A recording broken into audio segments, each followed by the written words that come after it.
we sit here and you talk about what your needs are, and you talk about what your needs are, and you talk about what yours are, and then we decide how we're going to, together, create a space where those needs get met, then we're creating something authentic to the group of people sitting in this room. And that's a lot of what restorative practices, when we're talking about that tier 1 model before, which is about. Let's create this space for us, and let's let, not the rules, but the agreements we come to in this space be what we have agreed to with each other, and let's hold ourselves to that. Right. And that's accountability, right? That makes me accountable to you when things go wrong. And there's this thing called affective resonance. Emotions are contagious. Spend 30 minutes with somebody who's crabby and you'll be crabby. Then spend 30 minutes with somebody who's really happy and you'll feel better, even though nothing changed really except that experience. And so once I am in cooperative behavior with you, the affect starts to change and we build on this positivity with one another. But that is actually, when we talk about social emotional learning, the first thing in social emotional learning that we ask people to do is identify how they feel. And the second thing is to talk about what they need. So when you're engaged in this activity, you're doing the first 2 standards of social emotional learning, right? And the third one is a strategy. So once I tell you what I need and we come to some kind of agreement around that, I now have a strategy as a group to get those needs met. It'll work every time, or not. There we go. So this helps me understand what motivates disruptive behaviors because I'm asking the students to share. So I was telling this story before about going into this class with the kids who were saying, shut up, shut up, shut up. And I asked them first, how does it affect you when we're all doing this to each other? And they told me. What do you need from each other? And they told me. And then I said, can you agree to doing this for each other? So I have this little speaking rock. It has a yes and a no. It's a heart shape, but it has a yes and a no on it. And I literally, because I want kids to see, when I give you my word eye to eye, I want you to see that I gave you my word eye to eye, right? So they go around, yes, no, and I get about halfway around the room, and this little boy says, oh, I want to say yes, but I can't say yes. He says, because I'm a blurter, and I know I'm going to break my word, and then everybody's going to think I'm a jerk, and they're not going to like me. Now the first thing that happened here is everybody in the room saw him differently. He's not just doing this to be aggravating. He's struggling with it because he just shared that. So then I asked, what do you need from us in order to be able to do this? And he said, well, I don't like it when my name's called out. I said, okay, so what do you need? So we went through, we worked out a strategy in front of everybody. And then I asked him, because I just drop into schools, I'm not there all the time, if this strategy doesn't work, who will you go to help develop another strategy? And we made an agreement. Now, the interesting thing about this is that the kids then suddenly took ownership of his problem as an empathetic response, because they then understood what was going on. And this comes out of being able to share how I'm affected, what do I need, and what do we need as a group to make this happen, which would be a beautiful way of addressing all of our needs if we did this all the time, not just in schools. Right, absolutely. Okay. And it's also preventative, because let's take this one step further. Let's say this never gets addressed, and the kids finally reach a point that on the playground they decide to punch him because they've had it with all his disruptions. Then he's in the office, he's in trouble, he's frustrated because he doesn't know what to do about this, and maybe he's repeatedly in trouble. But we've not even identified the problem at that point. But in this case, we're identifying it before we even get there, and trying to put it to bed as a group. Community responsibility. Okay. I talked about emotions being contagious. A child's ability to understand is developmental and may be delayed. We talked before you guys came in about how we appreciate our parents differently now that we're adults, and how mad we were at them at one time. Our understanding, our ability to, as children, to understand why people are saying what they're saying. A 2-year-old is really going to want to put that fork in the light socket unless you distract them in some other way. And there's no way you're going to be able to get that information through, right? Right. However, as they age, they'll understand that, but then there'll be other things they don't understand until they get old enough for this to happen. Now, a family's values, and this is a thing because, again, that community with 79 languages, comes from a variety of things. How that family gets its needs met, how the place it came from got its needs met. Values are not static. And so we put these rules on a wall, right? They're values. Respect is a value. Everybody knows what it means, right? We put it on the wall. 79 cultures or more, I would say, cultural reactions to this word in the room, and we never ask people, talk about a time when you felt disrespected. Talk about a time when you felt respected, so that we hear our narrative experience of respect, right? Because we all have the same emotions, happy, sad, mad, glad, but we have them for different reasons based on what's gone on in the past, right? And our narrative experience of our lives. So without sharing that, without finding a space for the conversation we had when you were talking about Norway, if we don't find a shared space to have those conversations, we're not going to understand each other. And we can only, like children, from our experience, understand another person through our experience unless they tell us theirs, right? Okay. So I wanted to, now I know I only have to 10:30, but there's only 4 of us. So what's the value that's most important to you? It can be a word or a phrase. And what happened in your life that made that value important? Because I didn't have that growing up. My mother walked out on us when I was 3 months old, so there's 3 of us. And my father was an addict. He finally lost us at 7, but my aunt ended up she was my 3rd cousin, but she's auntie now and grandma now. But if it weren't for her, I really wouldn't know what the value of family is, and I probably wouldn't have family for my kids, or there's a completely different value. I see a lot of people I know walking away from their kids nowadays, and I think it's because they actually had parents growing up. I just feel like it's happening more with people that actually have parents than the people who grew up without parents and don't want that for their kids, So, so that kind of hit home with me. I actually bumped into a foster child that I was with. A foster sister downstairs was working down in a booth down there, so that was cool. She's doing great. So yeah, huge value there. For me, a big one is connection. And I'm the mom of a kid in recovery, and I didn't understand how I was undermining my connection to him, and I didn't understand how we were walking that all the time and reinforcing the disconnection all the time.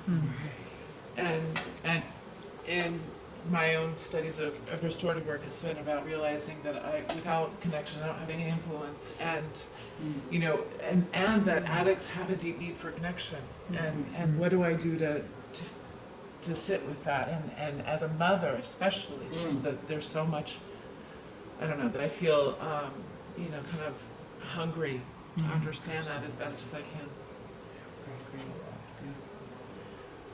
I always say the same one because it's the one that is true to me, but it's about acceptance and understanding. And it used to be just understanding, and then I had to kind of put the / acceptance to it. So I talk about sometimes my mother being the meanest person I ever met. And I can give many, many examples, but I'll just give you one public example. You'd go to the grocery store, she'd get annoyed with the cash register person, and she'd say, so when were you hired? Hire the handicapped week, the mentally handicapped? And I remember as a kid standing there and be like, oh, this is embarrassing. And then at a certain point I sort of was like, what is that about? Because she's just so mean all the time, and trying to figure it out. And it doesn't make it okay. It doesn't make what she did okay, but it made me step back and sort of look at people. Why are they being who they're being today? Why are they presenting? And then accepting that we're all a little broken and on some kind of journey, and we got to work our way through it. And if I see that through that lens, I'm not so much in reaction to it. So it really has, and I thought in a way, look where I landed, maybe even pointed me in the direction of what I'm doing. So, so it's powerful for me even to talk about it. You think you want to? So I talked a little bit. Oh, back up. I talked a little bit about how there are some words in here, and I think this was before you came in, a healthy relationship. What does that actually mean? And there are some cultures in which I don't feel the relationship between men and women are healthy because they're too subjugated, and yet that works for some people in that setting, but it wouldn't work for me. So just putting a statement like that up there is in a group does not necessarily mean we both are understanding it or working from the same set of ideas. The same thing is true of community, and that really hot word over there, wrongdoing, which I don't even know where to begin and end with that one. It's not my definition. This is a real definition that's out there for restorative practices, but I probably, if they made me goddess, would change that a lot. Because there are so many words in there that are just difficult. Right. But here's the first question I would ask. Think about a time in the past when someone said or did something that made you feel like you were connected to a community. What did they say or do? Can you imagine if teachers asked that question right up front?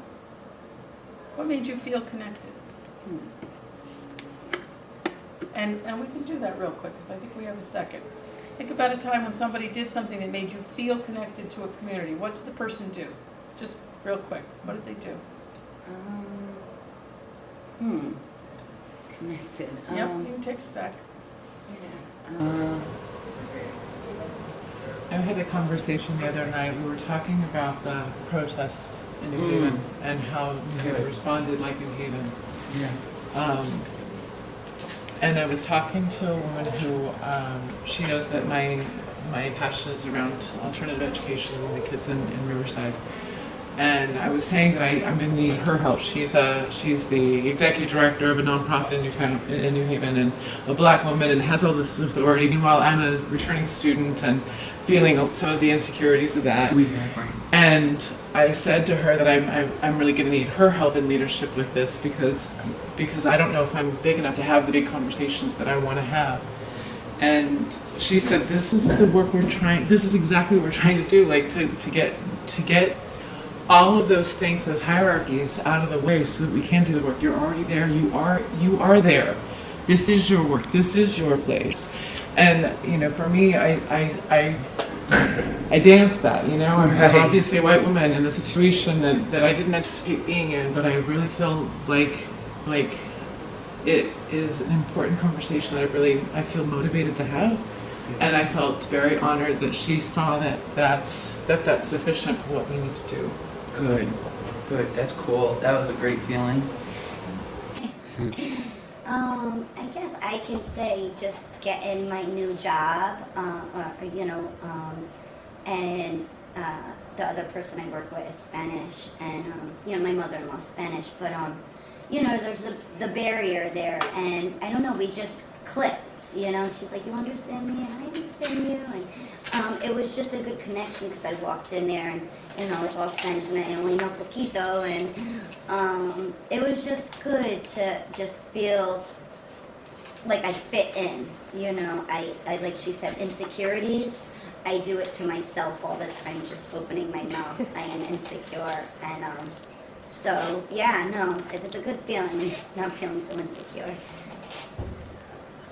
And connected. Girl, you gotta get one in, girl. Well, sort of the similar situation.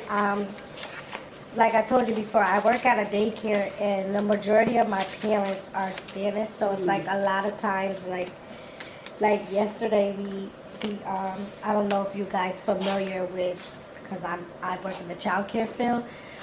This week was celebrating the Week of the Young Child, where they had like different activities. So at my job, the book for the Week of the Young Child was how to say hello in different languages. And like, I just feel like majority of the people at my job speak Spanish, so it's like every day I feel myself more and more able to, because sometimes it is hard because I have some of my like 2 or 3 of my parents who moved here since the hurricane in Puerto Rico, so they've really only been here since the hurricane.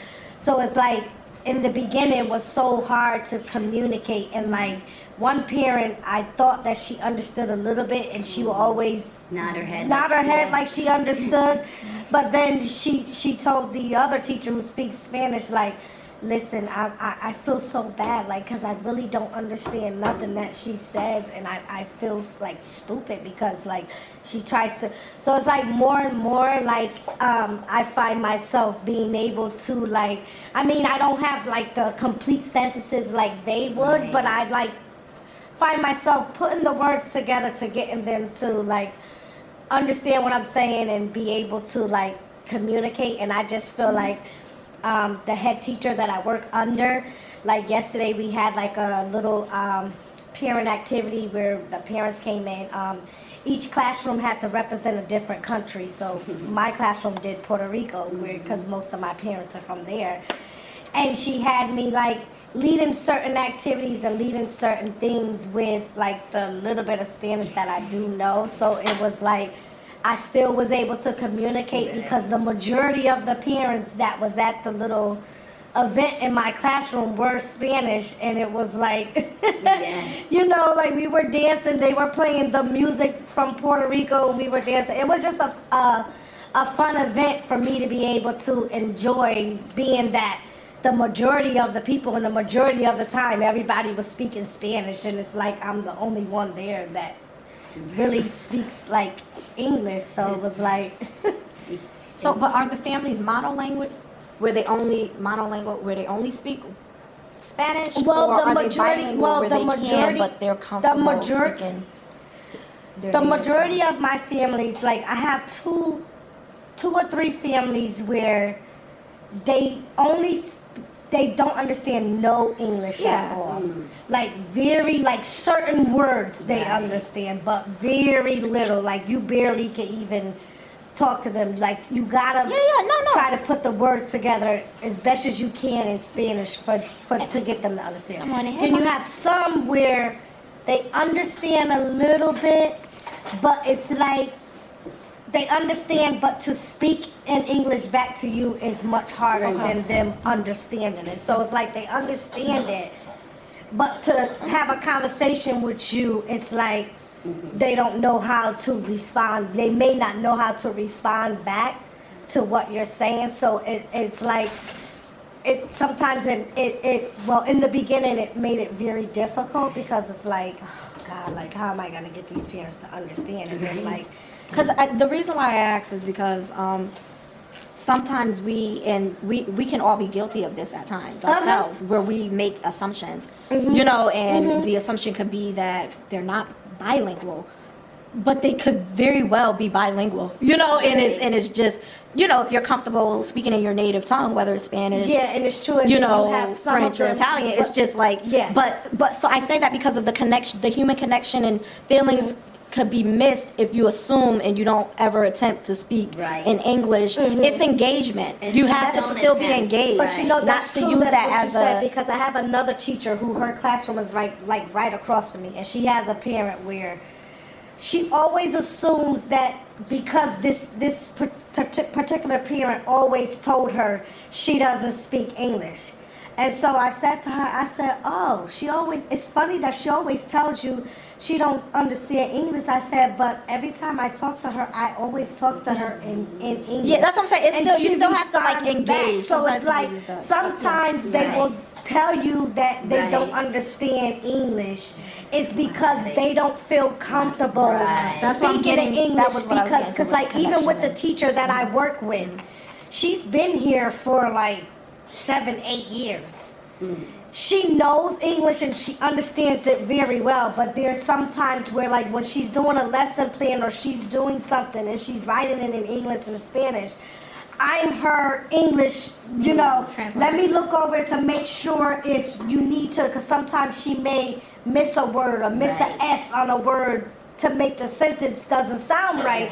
So when her English is bad, so she gets so, like, embarrassed when she's trying to talk to somebody or have a conversation. With me, she's comfortable because we work together every day. But with other people, she'd rather not talk in English because she feels like she's not talking right. So Right. so I understand what she's Confidence, saying. It's yeah. like they don't feel comfortable and they don't feel like what they're saying, or they don't feel like you understand them if they're talking in English when they're normally comfortable with talking in Spanish. Or So when you that's talk true. slower Yeah. to somebody, Yeah. and they're like, "No, I understand you." Like, Yeah, hey, yeah. know, yeah. This work then puts this right where it belongs. We are the community. The classroom is the community. And if I'm unclear about a developmental pathway with a child, if I ask the right question, I'm going to figure it out. How do I learn ethics? How do I learn to be ethical? I figure out how my behavior is impacting others. But and people have to tell you, they have to hold you accountable. Right. That is not acceptable. Right. But You know, like I'm thinking of like something that's wrong, that's unethical. Right. Like you need to be told that that's unethical. Just like you need to be, you know, if people model Or a you need to lot, feel it. you need to Yeah. feel Right, it. right. You need, but some people are never told So I will add this. If I tell you it's wrong, because we don't always self-correct. right, if I tell you that's unethical, you look at me and go, yeah, like who made you goddess today, right? What I say is go back to the SEL model and say, I'm hurt. I'm frustrated. Yeah. Tell me, because that's how we do business. We do business emotionally. We do business this way. And if I don't say that, then the kid's like, yeah, so what? I actually did a conference with a kid who stole a phone. This is a great story, and I know I got 2 minutes, and it's not the rest of this presentation. But so he comes to the conference, and he's like, his body language is like this, like, yeah, okay, I stole the phone. Yeah, I stole it. And I don't micromanage anybody's body language. So the kid whose phone was stolen, there are a couple of questions. There's a process to this, but one of the questions I ask is, have you been affected? And the other one I ask is, what's been the hardest for you? And so the kid's talking about how his phone was stolen and how he feels about that. And then when I got to and the other kid is still like, yeah, I did it. And then I said, what's been the hardest for you? And he says, when I go in my house at night, I don't know what happened out on the street. He said, I don't know what I'm coming out to in the morning. And when he said that, the kid whips around. And he leans forward. Because it went from being a phone to something I did to you. Yes. Right? And at that point, I say to the kid, so what do you need? He said, I need my phone back. I said, how much would that be? He said, $100. The kid who took it says, oh, no, that was a really good phone, and I got the charger too. You're talking at least $150. Yeah. That's accountability. Yeah. Yeah. You can't buy that. Yeah. And it came because I made them exchange real. So, Yeah. Each other. can and that is, so I was introduced to the restorative practice through New Haven Family Alliance and their Juvenile Review Board. And one of the main things that we even would share with the students, and then, I worked for Family Alliance at one point too. But if someone is offended, there's an offense, and the community being involved on how you offended and how we're gonna restore. Because I think, it's important to know, to have that exchange. And so for these two, I think that's a perfect example of a restorative practice, because you have the offender and the one who was and they were able to, that was it right there. Yeah, no, seriously, because even no, go ahead. I too volunteer for the juvenile review board, and one of the main things we would ask them sometimes is how They do need you to know. impact your community? Yeah. Starting with, and a lot of times they said no, nobody, no one. And finally, sometimes many of them said, my mom, or my dad, whoever brought them there, because they didn't realize How everyone. how it affected. Yes, how what the it- domino effect was. Yes, Right. yes. And it started in their own household. Right. So they gave them something to think about. Yeah. Even the parent to the child who stole the phone, Right. how Yes. upsetting it could be to them. Oh, goodness.